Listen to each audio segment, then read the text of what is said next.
Hi అండి, అందరూ ఎలా ఉన్నారు? ఈరోజు వీడియో అయితే నేను కాశీ వీడియోలు వరుసగా ఒకదాని తర్వాత ఒకటి నేను చూసినవన్నీ పెడుతున్నాను కదా. ఈరోజు అయితే శ్రీ విశ్వనాథ మందిరం, దీన్నే బిర్లా మందిర్ అని కూడా అంటారండి. ఇది బెనారస్ హిందూ విశ్వవిద్యాలయంలో ఉంది. అందుకని ఇప్పుడు మేమైతే యూనివర్సిటీ లోపల మందిరంలో అంటే బిర్లా మందిర్ చూడడానికి మనం వెళ్ళాలి అంటే యూనివర్సిటీ లోపలే తిరగాల్సి ఉంటుంది. సో మీరు కూడా యూనివర్సిటీ చూసినట్టు ఉంటుంది అని ది వేలో మేము వెళ్ళే దారిలో మాకు కనిపించిన బిల్డింగ్స్ కానీ ఆ యూనివర్సిటీ వ్యూ కానీ మీరు కూడా చూస్తారనేసి నేను షూట్ చేయడం అయితే జరిగింది. సో మనం ఇప్పుడు టెంపుల్కి వెళ్తున్నాము. ఇది న్యూ శ్రీ విశ్వనాథ మందిర్ అండి. ఇది దాదాపుగా కాశీ విశ్వనాథ టెంపుల్ని అంటే అదే శైలిలో అదే విధంగా ఉంటుందన్నమాట. ఆలయం కూడా దాన్ని పోలినట్టుగా ఉంటుంది. కాకపోతే ఇది న్యూ విశ్వనాథ మందిర్. అది కాశీ విశ్వనాథుడిని దేవుళ్ళే సృష్టించిన మందిరంగా భావిస్తారు. ఇది కూడా చాలా పురాతనమైంది. దాదాపు 1447 నుంచి ఇది 1194లో 1194 నుంచే దాడులు జరగడం మొదలుపెట్టాయి. సో అంత పురాతనమైంది. మనమైతే ఇప్పుడు ఆలయం ఎంట్రన్స్కి వచ్చేసాము. ఇది ఎంట్రన్స్ అన్నమాట. ఎంట్రన్స్లో రెండు పక్కల ఈ పక్క ఆ పక్క చక్కగా పెద్ద పెద్ద షాపులు ఉంటాయి, పెయింటింగ్స్ ఉంటాయి.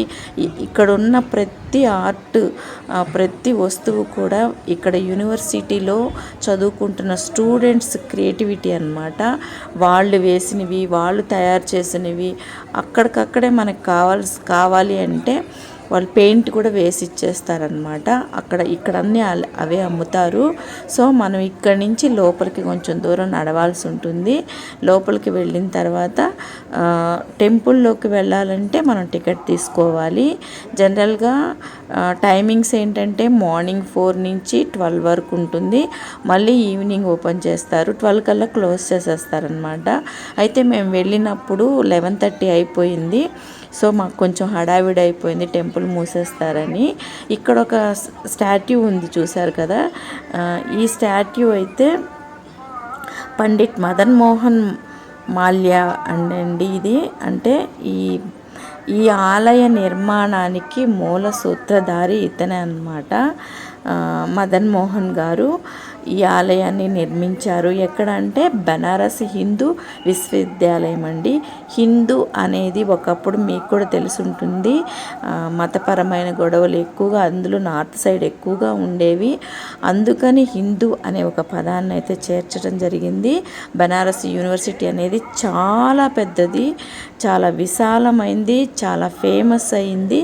అందరికీ తెలుసు బెనారస్ యూనివర్సిటీ గురించి. సో ఇప్పుడు మనం ఆలయం లోపలికి వెళ్దాము. ఆలయం ముందు పక్క అయితే స్టూడెంట్స్ పెట్టిన ఆర్ట్స్ అన్నీ, అంటే చేసిన ఆర్ట్స్ అన్నీ ఎగ్జిబిషన్ లాగా పెట్టి అక్కడికక్కడే అమ్ముతున్నారనమాట. ఈ చెట్ల కిందంతా చూసారంటే అదిగోండి దూరంగా వాళ్ళు వేసిన పెయింట్స్ కానివ్వండి, చిన్న చిన్న అట్ట ముక్కల మీద కూడా వేసినవి ఉన్నాయన్నమాట. అయితే చాలా కాస్ట్ అయితే ఉన్నాయండి. చిన్నది అక్కడ రౌండ్గా ఉన్నవైతే 400, 500 అలా ఉన్నాయి. ఆ ఆర్ట్ షీట్స్ అయితే పెయింటింగ్వి వేలల్లో ఉన్నాయండి. అసలు మేము చిన్నది ఒకటి తీసుకున్నాము. ఇక్కడ చిన్న కోనేరు ఉంది, వాటర్ అయితే లేదు.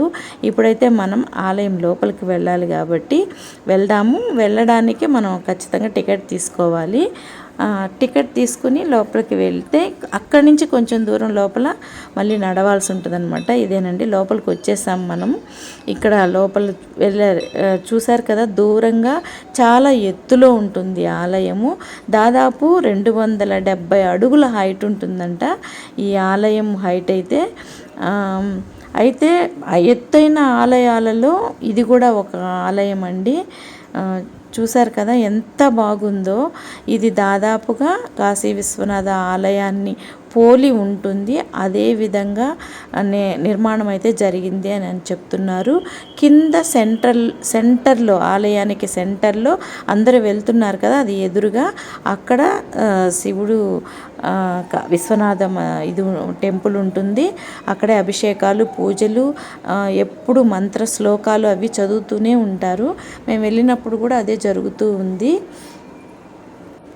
ఇప్పుడైతే మనం స్వామిని చూడడానికి లోపలికి వెళ్తున్నాం. ముందుగా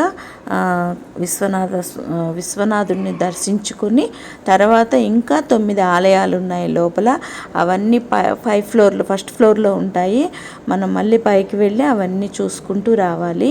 ఈ లోపల అసలు ఈ ఆలయం ఏంటి, ఎలా జరిగింది అంటే, ఈ ఆలయం చాలాసార్లు ధ్వంసం చేయబడిందండి. అంటే ధ్వంసం చేయడము, మళ్ళీ నిర్మించడము. అట్లా 1194లో కుతుబ్ షా అక్కడి నుంచి మొదలైందండి. మళ్ళీ 1447, 1458 ఇట్లా తర్వాత హుస్సేన్ షా, అట్లా ఒకరి తర్వాత ఒకరు ఔరంగజేబు, ఇలా చాలామంది నాశనం చేసి లాస్ట్కి 1930లో పండిట్ మదన్ మోహన్ మాల్యా గారు ఈ ఆలయాన్ని అయితే నిర్మించడానికి పూనుకున్నారనమాట. అది కూడా ఎక్కడంటే బనారస్ హిందూ విశ్వవిద్యాలయంలో ఈ కాశీ విశ్వనాథుడిని పోలినట్టు ఒక మందిరం నిర్మించాలి అనేసి ఆయన అనుకున్నారు. బిర్లా కుటుంబం ఈ ఆలయాన్ని అయితే నిర్మించింది. 1931లో మార్చిలో పునాది వేశారు. ఈ ఆలయం అయితే 1966లో పూర్తయింది. అంటే దాదాపు 35 ఏళ్ళు పట్టింది ఈ ఆలయం కంప్లీట్ కావడానికి. ఇప్పుడు చూశారు కదా, బయటకు ఆ స్వామిని దర్శించుకుని బయటకు వచ్చాక స్వామికి ఎదురుగా నంది విగ్రహం ఉంటుంది. అంతా మార్బల్తో చేసుంటారండి. ఆలయం అంతా మార్బుల్తో ఉంటుంది. కొంచెం మోడ్రన్గాను ఉంటుంది, కొంచెం అయితే మనకి పురాతనమైన గోపురాలు మోడల్ని కలిగి ఉంటాయన్నమాట. అట్లాగే ఎదురుగా హోమగుండం ఒకటి ఉంటుంది. ఇక్కడ కార్తీక మాసంలో కానీ మహాశివరాత్రికి కానీ ఉత్సవాలు చాలా ఘనంగా జరుగుతాయి. జనం అయితే అసలు చెప్పలేమండి, విపరీతంగా ఉన్నారు. కాశీ విశ్వనాథ టెంపుల్లో కూడా అలాగే ఉన్నారు. ఇంకా నేను ఈ ఆలయం లోపల అయితే 9 ఆలయాలు ఉన్నాయని చెప్పాను కదండి. లక్ష్మీనారాయణుడు, దుర్గామాత, అలాగే నటరాజు, పార్వతి, గణేశుడు, పంచముఖి, మహాదేవుడు, హనుమంతుడు, సరస్వతి, ఇప్పుడు మనం నందిని చూసి వచ్చాము. ఇట్లాగే చాలా ఆలయాలు అయితే ఉన్నాయన్నమాట. శివాలయాలు ఇంకా చిన్నవి, అంటే పంచముఖ ఆలయం అంటే 5 ముఖాలు కలిగిన శివలింగము, ఇట్లా చాలా ఉన్నాయి. ఇవన్నీ ఫస్ట్ ఫ్లోర్లో ఉన్నాయండి పైన. అలా పైనుంచి కిందకి చూశారు కదా, కింద పెద్ద కారిడార్ లాగా ఉంటుంది. చుట్టూ నడుచుకుంటూ తిరగవచ్చు. ఆలయం అయితే మొత్తం మార్బుల్ తోటి చాలా బాగుంటుంది. అదిగోండి. అలాగే ఈ ఆలయానికి చుట్టూ వెలుపల పక్క ఈ ఆలయానికి చుట్టూ కూడా గార్డెన్ లాగా, పార్క్ లాగా చాలా బాగుంటుందండి. వ్యూ పాయింట్ అయితే ఈవినింగ్ అయితే చల్లటి గాలి భలే ఉంటుంది. ఇప్పుడైతే ఘంటానాదం వినిపిస్తుంది కదా, ఎందుకంటే 12 అయిపోయింది. స్వామివారికి నైవేద్యం పెట్టేసి ఆ టెంపుల్ అయితే క్లోజ్ చేస్తారు. లక్ష్మీనారాయణుడు అండి, అదే చెప్పాను కదా, 9 ఆలయాలలో ఇది ఒకటన్నమాట. అట్లా అన్నీ నేను చూపిస్తూ వస్తున్నాను. అలాగే వ్యూ పాయింట్ కూడా చూపిస్తాను. ఇక్కడ చూశారు కదా, ఘంటానాదం అది క్లోజింగ్ అయితే మహా అద్భుతంగా ఉందని చెప్పొచ్చు అనమాట. మాకు చాలా బాగా నచ్చింది ఆలయము. విశ్వనాథ మందిరం, అలాగే శివుడు కాశీ విశ్వనాథ టెంపుల్ అయితే దేవుళ్ళు సృష్టించింది. ఇదైతే బిర్లా వాళ్ళు నిర్మించారనమాట. ఆలయం అయితే చాలా బాగుంది. కాశీ వచ్చిన వాళ్ళు ఎవ్వరూ మిస్ కావద్దు. ఖచ్చితంగా ఆలయాన్ని చూస్తే ఒక ఫీల్ అయితే కలుగుతుంది. ఎలా ఉంటుందంటే, ఒక పురాతనమైన ఆలయాల్ని మనం సందర్శించినప్పుడు ఖచ్చితంగా ఆ ఫీల్ అయితే మనకు కలుగుతుంది. కాశీ వచ్చినప్పుడు మీరు చూడాలనుకున్న ఆలయాలలో దీన్ని కూడా చేర్చండి, చాలా అద్భుతంగా ఉంటుంది. ఇప్పుడైతే వీడియో అయితే చివరి వరకు చూడండి. Thank you so much.